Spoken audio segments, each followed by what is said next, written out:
This audio production was made in collaboration with Audible Anarchist. Minneapolis responds to ICE committing murder, an account from the streets. Reader's note. One of the 15 defendants in Minnesota indicted on a Antifa charge for allegedly standing up to ICE is simply accused of writing this article. On January 7, 2026, United States Immigration and Customs Enforcement agent Jonathan Ross shot and killed our comrade Renee Good in cold blood. The following is an account of the events that immediately followed her murder from the perspective of an anarchist in Minneapolis. These words are dedicated to her memory. Renee Good was murdered a mere 6 blocks from where George Floyd was murdered in May 2020. This feels significant in 2 ways. First, South Minneapolis has a history and memory of resistance. Thousands of people here still remember fighting the police in 2020. Secondly, a similar dynamic could play out today, just as in the fiery summer of 2020, when the unrest in Minneapolis acted as a spark that ignited a national uprising. For 38 days now, the Department of Homeland Security has been occupying the Twin Cities to terrorize our immigrant neighbors. This Monday, they deployed 2,000 more ICE agents to dramatically increase the number of abductions. This is an unprecedented escalation. No other city has yet experienced an ICE occupation at this scale. This escalation is a reaction to the groundswell of resistance against ICE that our communities have carried out over the past several weeks. More than 4,000 people have participated in at least 81 rapid response groups, patrolling, tailing, and boxing in ICE vehicles, warning our neighbors, protesting at hotels hosting ICE agents, and confronting them as they attempt to go about their evil business. The current surge in ICE attacks has not driven us to despair. We believe that it indicates that ICE is like a wild animal backed into a corner. Its erratic and violent behavior is beginning to suggest desperation. It is an agency in crisis, an agency that can be defeated. Yesterday, on January 7th, I went to the Bishop Henry Whipple building at 8 a.m. with a friend. The Whipple building is the ICE headquarters for the entire upper Midwest. It is where they stage before carrying out their raids. I took pictures of their license plates for about an hour. A third friend planned to join us, then she texted me that she couldn't make it because ICE had shot someone. My friend and I left Whipple and sped towards Portland and 34th, where the shooting had just taken place. When we arrived, signal stopped working for both of us, as if our phones were being jammed.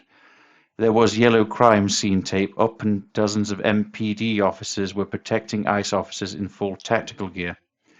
The cops had a Bearcat with an LRAD on top. Greg Bavino himself, the commander-at-large of Border Patrol, was standing there in tactical gear. A crowd was forming, not just recognizable activists, but also ordinary neighbors who lived on that block, coming out to cuss at them. We started a chant, "Cops, pigs, murderers." Things heated up when an agent tackled a protester about a block away. He grabbed them by their clothing and tried to force their hands behind their back in a snowbank. Somebody else body-checked the agent, knocking him down. A few people from the crowd ran over to see what was happening. A middle-aged local demanded to know why they were arresting the person. Quote, "She was slashing tires," end quote, the ICE agent answered. The man yelled back, quote, "I'm going to do that too, motherfucker," end quote. There was a standoff for a couple of minutes until the agent let the person go and retreated to the larger group of ICE agents. The crowd started to gain confidence, getting in the faces of the ICE agents and chanting more aggressively. MPD cleared an exit for ICE to leave by heading south on Portland Avenue. They began to drive their vehicles out. Some people started shouting for people to get into the street to block them. The crowd hesitated at first, but a few people got into the street and blocked the ICE vehicle. Seeing this, more people began to get into the street. MPD officers shoved them out of the way. People kicked the ICE vehicles as they sped off. One person almost got hit. As more of the crowd blocked Portland Avenue, the cops tried to clear a different exit for them, aiming to enable them to head west on 34th. People started chanting, "Fists up, feds down, get the fuck out of town." ICE guys with less lethal launchers and shotguns were guarding an SUV as it tried to leave. People started throwing snowballs. The crowd surged forward and I came face to face with an ICE agent sticking the barrel of his launcher in my face. "What are you going to do?" I demanded. "Shoot me too." He shot the launcher at my face at point-blank range. My first thought was I'd just lost an eye. That's how it felt. Street medics pulled me back and started flushing my eyes. Off to my right, I could see people chasing some ICE agents into an alley behind some houses. I saw the same middle-aged man who had intervened on behalf of the other protester also take a pepper ball to the face at very close range. The agents shot tear gas and tackled somebody else. Two comrades who were helping to give me medical treatment assisted me in moving to a house 2 blocks away to get cleaned up. I showered and put gauze on the wound on my face. When I got out of the shower, I saw more commotion down on the sidewalk. It was hard to tell whether ICE was chasing people or people were chasing them. Some people erected a barricade at Portland and 33rd, a block away from where Renee was murdered. The barricade remains there today, with protesters camping out there, including some familiar faces who held down the George Floyd Square autonomous zone half a mile away for over a year. I went home to nurse my wounds and wash the pepper spray out of my clothes. A couple hours later, I heard reports that ICE was raiding Roosevelt High School and had rammed an observer's car with one of their cars, weaponizing their vehicle as we've frequently seen them do. A fight broke out outside the main entrance. They arrested a protester, but they failed to catch the student they were trying to kidnap. This should remind everyone that they aren't invincible. When we commit ourselves to our actions, we can beat them. At about 4:30 p.m., a group of 30 or 40 protesters breached the doors of the federal courthouse downtown. As security guards pushed back against the revolving doors to keep them out, someone smashed out a window. No one was arrested there. The spontaneity of the moment and the sheer number of little protests flaring up around the Twin Cities made it impossible for the authorities to react to all of them.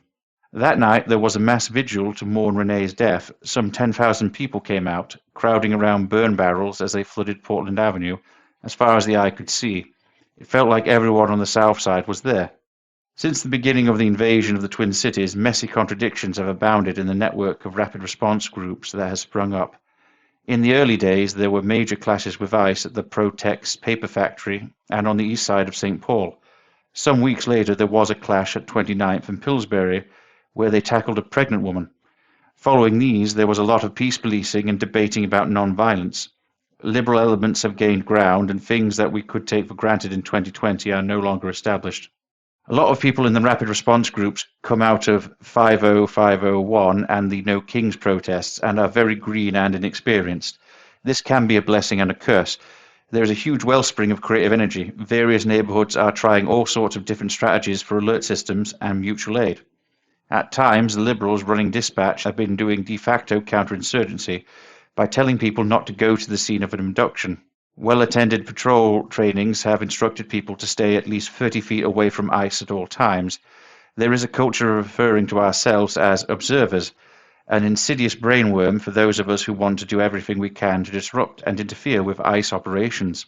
There is a heavy emphasis on collecting ICE license plates, which has proven less and less useful as agents switch out their plates and 2,000 new vehicles infest our streets. We have found foot patrols around hotspots like Lake and Bloomington to be increasingly effective since the surge began on Monday. It doesn't take long to find an ICE agent skulking around. In my opinion, we will have to fight on 2 levels to defeat the ICE invasion. We have to become more agile and more courageous at stopping abductions promptly and forcefully, and we also have to defeat them on a political level by popularizing the idea that ICE represents an attack on society as a whole. The conditions for another uprising like 2020 are bubbling just below the surface. It is a subterranean fire and the feds cannot put it out. We owe it to our fallen sister Renee Good to push on these tensions until we break through to the other side.